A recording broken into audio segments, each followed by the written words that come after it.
Today I want to make a video on these metabo Hitachi framing nailers. They have gas up here to run them, and sometimes they get weak and don't set the nails all the way. And then you can send them back and they fix them, or you can buy this tool on Amazon or from metabo, and you can recharge the air cylinder yourself. So that part number is right there. If you want to go ahead and get yourself one of them, you will need it before you can do this, because of this special fitting down here that screws into the gun and allows the air to go in. One thing to note, I took this hose apart, slid a socket on there, and you'll see why in a little bit. It makes it easier. So, first thing you want to do, turn your nail gun on, empty the magazine, make sure there's no nails, and if the gun is turned on, hold the on button and the nail mode selector at the same time till the blue light blinks twice every once a second.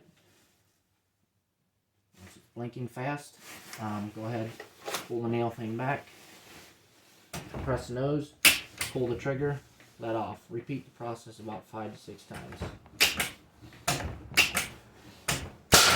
until you hear it fire, and then go ahead, turn the tool off, and remove the battery.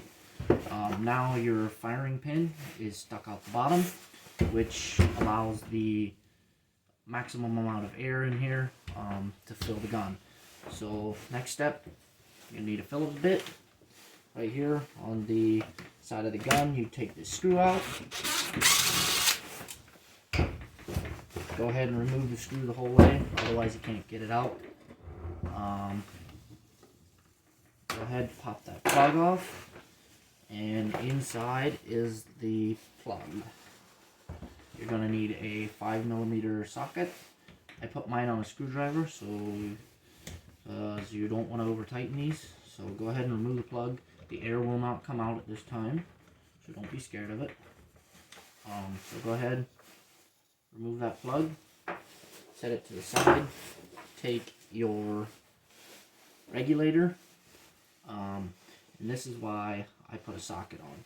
You cannot get a wrench on there to turn this in. These do have O-rings on. They do not need to be super tight, only needs to be hand tight. So we're going to go ahead and insert this in there. Make sure you get it in there nice and straight, and get it threaded on there. You hear the air come out, or the gas that's in there. So thread this in, just hand tight. Next thing you're going to do, take your air, shop air, set to 110 pounds on the regulator, and hook it up for about 10 seconds till you hear the air equalize.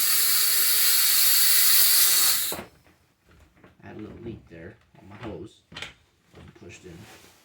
So now that the air is in the tank, it's equalized, go ahead and disconnect it, regulator, and a little bit of air comes out at the end, not very much. I usually hold my thumb over it, and then go ahead and turn this out. You'll hear a little spurt of air, just like that. If there's any more than that, you're gonna have to redo it because it didn't take. So then you go ahead and reinsert the plug. Put a little bit of grease on the O-ring so it doesn't dry out.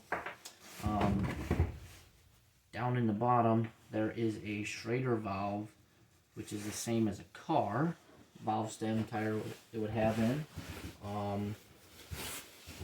Sometimes those get stuck, and every time you put air in and take the regulator out, it'll just leak the air out. So you can change those out. You're gonna have to make a tool to do it. All I did is a piece of rod and cut a little notch in there, the same as a valve stem remover would have. That way you can reach back down in there and remove that Schrader valve. I will show you what that looks like here. It's just this little tiny dude. He just fits in there. just like this, and then you can remove them from there if they get stuck. So hopefully that helps. You're gonna have to make this. A regular valve stem thing does not fit down in there. So once you've got your air in, you've got your grease on your plug, go ahead and put it back in. Thread that plug down in there. Just snug it up. It doesn't have to be super tight. These things have O-rings on. Just tighten it up a little bit. Go ahead, reinsert your cover on the tool.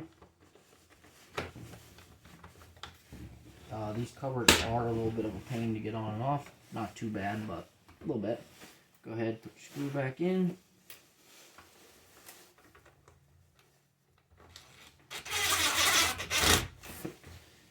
Once your screw's in there, go ahead and put the battery back in the tool. Insert the battery. Turn the tool on. Pull the lever back. Decompress. The nose portion of this, make sure you decompress the nose. If you just push down against the plunger will stop it from actually decompressing the actual nose. You have to compress the nose part, otherwise this does not work. So pull the plunger back, decompress the nose part on the edge of the wood block, like that. And you hear the driver go back up into the gun. And you can go ahead, turn the tool off, and you are ready to fire nails. You've just reapplied air to the chamber in there, and it should be as good as new from the day you got it. The old nailers were filled with gas. The new ones within the last year, they put air in, but it all works the same. The adapter's the same, everything's the same, and you can put air in them, and it does work. The process I told you about holding the buttons with the power on and the nail selector, that works as well. When you get a nail jam and the plunger gets stuck out, you can go ahead, put it into maintenance mode where the light flashes fast, and click it and get it to suck the plunger back in. Sometimes they will throw an error code where it has 2 orange lights on the battery blinking. In that case, what you do is you will turn the tool off and then turn it back on and hold the power button, on off button, and the battery gauge button at the same time. Hold that and it should switch over to normal operating procedures again. So I will go ahead and put a rack of nails in here and show you that it works. Go ahead, turn it on, put it in bump fire mode, and